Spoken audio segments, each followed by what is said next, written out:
way to escape the scorching heat of summer than to take a refreshing dip in this nice, cool beach water.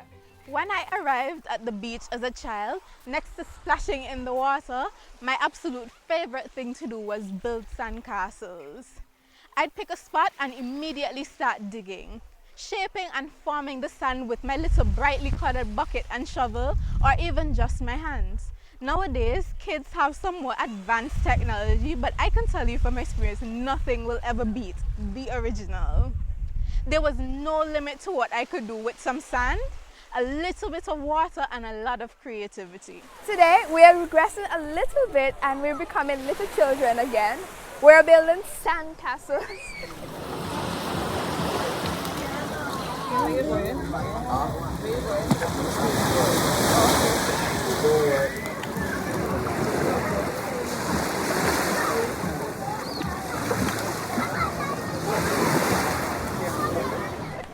And you can join in the fun too. You can tell us which one of the three looks the best. My own is here, you know, so wink wink.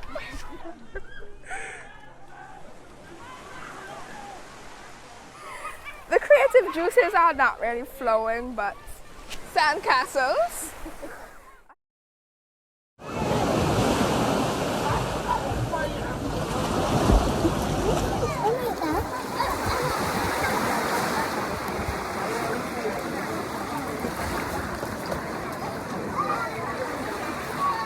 You'll notice before how I said a little bit of water.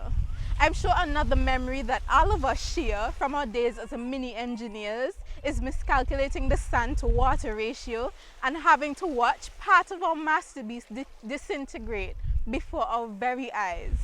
Or the greatest heartbreak of them all, building your castle just a little bit too close to the shoreline and having a rogue wave come and sweep it all away. It's at this point that maybe we started thinking that sand alone doesn't make the best building material or foundation. The wise man built his house upon the rock, the foolish man built his house upon the sand. These two lines from a childhood song has their roots in a parable Jesus once said in Matthew 7, verse 24 to 27.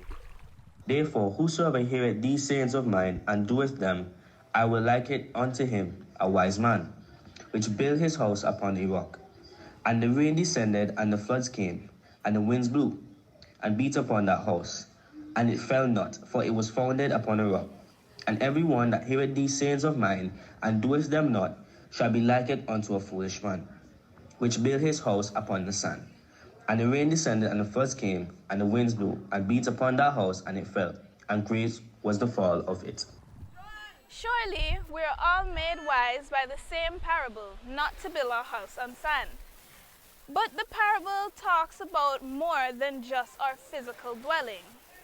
On what are you constructing your life? Life is not always what it seems. It's not always sunny days, blue skies, and calm waters. Sometimes things will fall apart and eventually won't go your way. Eventually the waves may come across and ruin everything that you have planned. Eventually, you might have miscalculated your place, and because you can't handle the rising tide, you lose it all.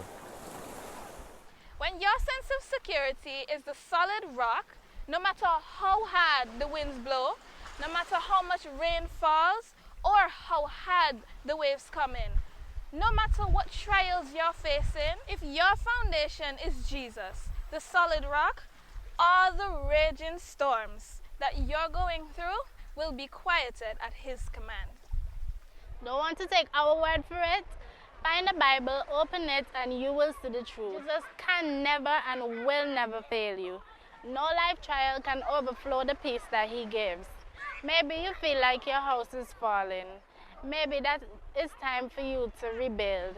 And this time, make sure you choose the right foundation. On Christ the solid